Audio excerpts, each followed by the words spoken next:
कि पापों का एक ही निवारण है, रेमेडी, एक ही छुटकारा, एक ही निवारण है। और वो निवारण क्या रख देता हूं पहले। एक्ट्स चैप्टर 4 वर्स 12 लिखा है, किसी दूसरे के द्वारा उद्धार नहीं, क्योंकि स्वर्ग के नीचे मनुष्यों में कोई दूसरा नाम नहीं दिया गया जिसके द्वारा उद्धार पा सके, जिसके द्वारा उद्धार पा सके। बताइए दोस्तों, ये बहुत गंभीर विषय है, ये बहुत बड़ा विषय है। आप माउंट एवरेस्ट पे चढ़ सकते हो, आप चांद पे जाके अपने लिए प्रॉपर्टी खरीद सकते हो, मुमकिन है। आप दुनिया के करोड़पति, मिलियन, बिलियन, ट्रिलियन कमा सकते हो, संभव है।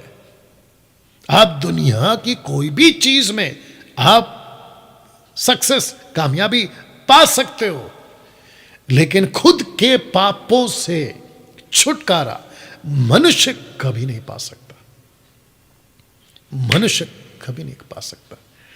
कितना लहू बहा दूं बलिदान के रूप में डैनियल भाई, क्या मेरे पाप माफ होंगे? नहीं होगा। कितने रुपए खर्च कर दूं कर्म करने के नाम पे, पुण्य कमाने के लिए, क्या उससे पाप माफ होंगे? बिल्कुल नहीं होगा। मैं ऐसा कौन सा पानी में डूबूं 7 बार, 14 बार, 26 बार, पता नहीं कितनी बार, क्या उससे मेरे पाप धुल जाएंगे? बिल्कुल नहीं। कैसे छुटकारा मिलेगा? रख रहा हूं निवारण। रोमियो की किताब उसका 10:9, the book of Roman chapter 10 verse 9 लिखा है कि यदि तो अपने मुंह से यीशु को प्रभु जानकर अंगीकार करे, अपने मन से विश्वास करे कि परमेश्वर ने उसे मरे हुए में से जिलाया, तो तू निश्चय उद्धार पाएगा। ये शब्द है ना, मरे हुए में से जिला, इसका मतलब है कि कोई आपके बिहाफ में मरा, क्योंकि आप पापी थे। इसलिए लिखा है कि आकाश के नीचे यानी कि पृथ्वी पर मानव जाति के लिए कोई दूसरा नाम नहीं दिया गया, क्योंकि स्वर्ग के नीचे, under the sky, under the heavens, नहीं दिया गया। क्यों? वजह है ये, क्योंकि कोई आपके लिए मरा। दोस्तों, बहुत दुख लगता है उन लोगों के लिए जो ऐसी बात बोलते, जो क्या बोलते बोलने जा रहा हूं, बहुत दुख लगता है, अफसोस है। और उनका अंत कैसे होगा उसको भी सोचकर अफसोस है कि वो कहते हैं, ऐसे बहुत लोग हैं, आपने भी सुना होगा, कहते हैं कि ईसा मसीह को हम क्यों माने? बोले क्यों? कहते हैं कि जो खुद 3 खिल्लों को बर्दाश्त नहीं कर सका और मर गया, क्रूस के ऊपर जो 3 खिल्लों को बर्दाश्त नहीं कर सका वो मर गया, वो गॉड कैसे, उसको कैसे माने? तो मेरे दोस्त, यही तो लूसीफर ने बताया ना, शैतान है। तीसरा पॉइंट, शैतान ने यही तो तुमको धोखे में रखा है और ऐसी इमेज बना दी तुम्हारी ईसा मसीह को लेकर, यीशु को लेकर, कि तुम ऐसे सोचो कि वो गॉड कैसे हो सकता है जो खुद 3 खिले को बर्दाश्त नहीं कर सका। लेकिन उसने दूसरा पहलू नहीं सिखाया या दिखाया या बताया कि वो 3 खिले पर इसलिए मरा, तुम्हारे पापों से तुम्हें आजाद करने के लिए। ये उसने नहीं बताया आपको। और ये बताती है कौन? बाइबल। आपको करना क्या है?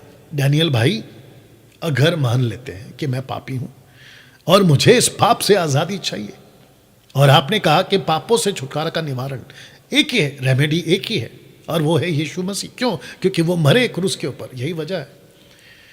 तो मुझे क्या करना होगा? क्या मुझे अपना धर्म बदलना होगा? जी नहीं। क्या मुझे अपना नाम बदलना होगा? बिल्कुल नहीं। क्या मुझे अपने कपड़े, तौर तरीके, कल्चर, क्या वो सब कुछ बदलना होगा? बिल्कुल नहीं। बिल्कुल साफ लिखा है, यदि तू अपने मुंह से यीशु को प्रभु जानकर, ये जो शब्द है ना प्रभु, इंग्लिश में लिखा है लॉर्ड, LORD, लॉर्ड। ऐसा क्यों? क्योंकि शैतान ने मानव जाति पर किया प्रभुता। यीशु पृथ्वी पर आए उसकी प्रभुता को खत्म करने, तो आपको स्वीकार करना होगा कि मैं उसकी प्रभुता पे नहीं, अब मैं यीशु की प्रभुता पर चलूंगा। इसलिए आपको यीशु को प्रभु करके स्वीकार करना होगा। लिखा है कि प्रभु जानकर अंगीकार करे, उसी का उद्धार होगा। कितना सिंपल है, मुंह से कबूल करो, मन से विश्वास करो कि यीशु मेरा प्रभु है, फिनिश। खत्म। आपके पूर्वजों का पूर्वजों का पूर्वजों का पूर्वजों का जो भी श्राप बंधन आपके ऊपर था वो सब एक झटके में खत्म हो जाता है। लगे हाथ आजकल के so called prosperity preachers, so called deliverance ministry करने वाले पास्टर्स, उनको बड़ी सख्त शब्दों में कहना चाहता हूं, यीशु के वचनों का मजाक मत बनाइए। जब तुम किसी पे प्रार्थना करते हो, खास करके विश्वासियों के लिए कह रहा हूं, उनके लिए प्रार्थना जब तुम करते हो उसकी बात कर रहा हूं, उनको मत बोलो कि मैं देख रहा हूं कि तुम्हारे ऊपर श्राप है, मैं देख रहा हूं कि तुम किसी बंधन में हो, मैं देख रहा हूं कि तुम किसी प्रकार के जादू टोना, मैं देख रहा हूं कि तुम्हारे ऊपर पूर्वजों का श्राप है। बकवास। क्योंकि दूसरा कुरिन्थियों 5:17 से आगे कहता है कि यदि कोई मसीह में है वो नई सृष्टि। एक झटके में आप वचन को पढ़िए, लिखा है कि निश्चय उसका उद्धार हो जाता है उसी पल, उसी क्षण, the same moment when he accept Christ. बताइए। और खास करके उन सभी लोगों को जो ऐसे पास्टरों के पास जाते हैं या ऐसे सेवकों के पास जाते हैं जो खुद को सो कॉल्ड बाबा बनाकर बैठे हैं, उनके धोखे में मत रहिए, उनके चक्कर में मत पड़िए और अपना लाखों रुपए उसके पीछे मत बर्बाद करो। वो तुमको उल्लू बना रहा है। ये भी कहना चाहूंगा साथ में, अपनी अकल लगाओ, बाइबल पढ़ो। यीशु कहता है कि जो सत्य को जान गया वो स्वतंत्र है। फिर कैसी स्वतंत्रता को लेके चल रहे कि कोई तुमको ऐसे टाइप का बाबा पास्टर तुमको उल्लू बना दे रहा है? बताइए। फिर ऊपर से क्या कहते हैं कि तुमको उपवास में जाना होगा। इसको कहते हैं सेल्फ राइचस का एक्ट करना। इसको कहते हैं कि यीशु ने जो बलिदान करना वो कम था, इसलिए अभी तुम अपनी तरफ से कुछ कोशिश करो कि तुम उससे छूट जाओ। क्या बकवास है।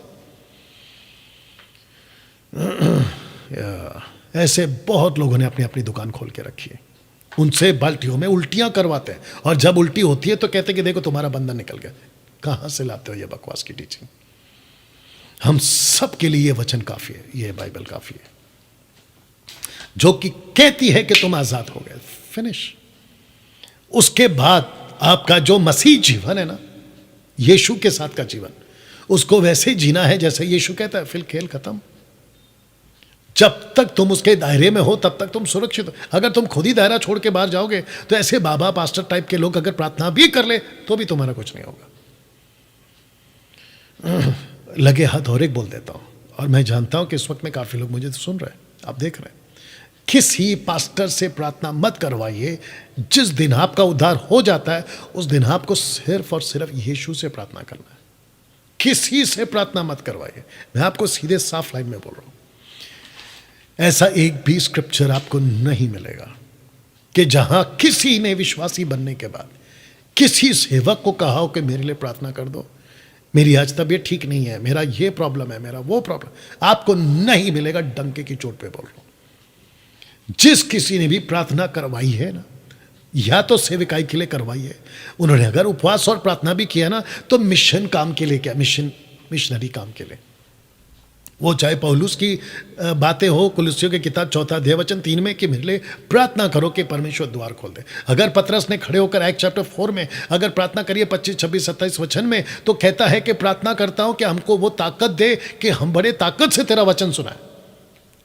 अगर आप मुझे याकूब की किताब उसका 5वां अध्याय वचन 13, 14, 15 रखोगे ना तो फिर उसका कॉन्टेक्स्ट गलत है, क्योंकि वहां पर आप विश्वासियों की बात हो रही है, विश्वासियों की बात नहीं हो रही है। धर्मी जन की प्रार्थना के प्रभाव से बहुत कुछ हो सकता है। एलिया कौन था? धर्मी। आप कौन है? एलिया से भी ज्यादा धर्मी। क्यों? क्योंकि आपके अंदर जो धार्मिकता है वो व्यवस्था की नहीं, आपके अंदर जो धार्मिकता है वो यीशु की धार्मिकता है। तो सबसे बड़ी धार्मिकता किसकी हुई? यीशु की। सोच के देखिए आप।